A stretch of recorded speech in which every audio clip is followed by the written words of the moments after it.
Growing outrage tonight as the White House press corps ignores a report in which one of the president's top staffers seems to admit the Obama White House deceived the American people on one of the president's proudest accomplishments. Ben Rhodes, a deputy national security advisor who helped co-write all of the president's foreign policy speeches, told the New York Times Magazine that the narrative sold to the American public on the heavily debated Iran nuclear deal was done so with the help of so-called experts who simply echoed White House talking points. What's more, less than 24 hours after the article was published, President Obama was posed these questions from the D.C. press corps. Take a listen. Mr. President, what's your reaction to Donald Trump becoming the presumptive nominee of the Republican Party this week? What do Speaker Ryan's comments tell you about the state of the Republican Party? I'm wondering what that says, that the nation's capital, their own metro system, was closed for 24 hours and that is having a number of safety-related problems. Did you see Donald Trump's taco bowl tweet? And your thoughts on it? Howard Kurtz is host of Fox News Media Buzz, and I'm quite certain he has something to say about those questions we heard today during the noon hour. Well, we had to find out about Trump's taco tweet. Well, there was no comment, by the way, on that.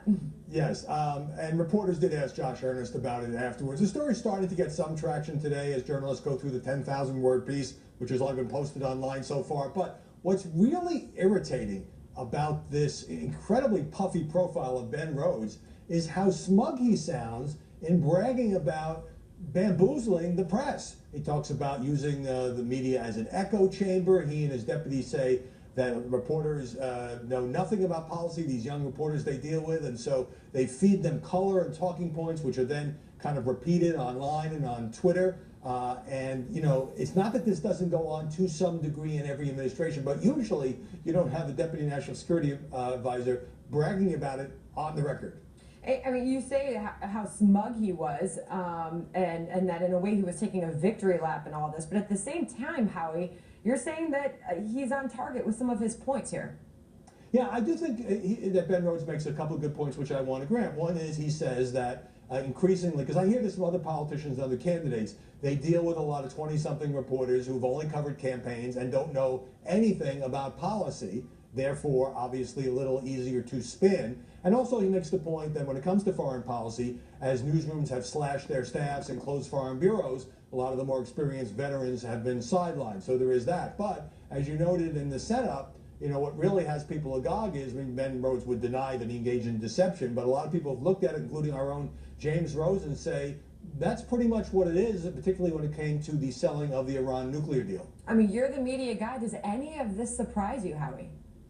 I can't say that I'm shocked because I've covered this in one administration after another, going back to JFK, you know, leaking the good stuff to Ben Bradley. I wrote a book about the Clinton White House called Spin Cycle because they used all the available tools in that pre-digital, pre-Twitter age. And certainly the Bush White House had an orchestrated press campaign to sell the Iraq War. They just didn't boast about how it turned out. But when you have in this detailed piece the acknowledgement, or at least the reporting, that Ben Rhodes and his team set out to fudge the narrative of how the Iran nuclear negotiations started, claiming that it was when a bunch of moderates were elected in Iran, when actually the negotiations, although denied at the time, had started much earlier.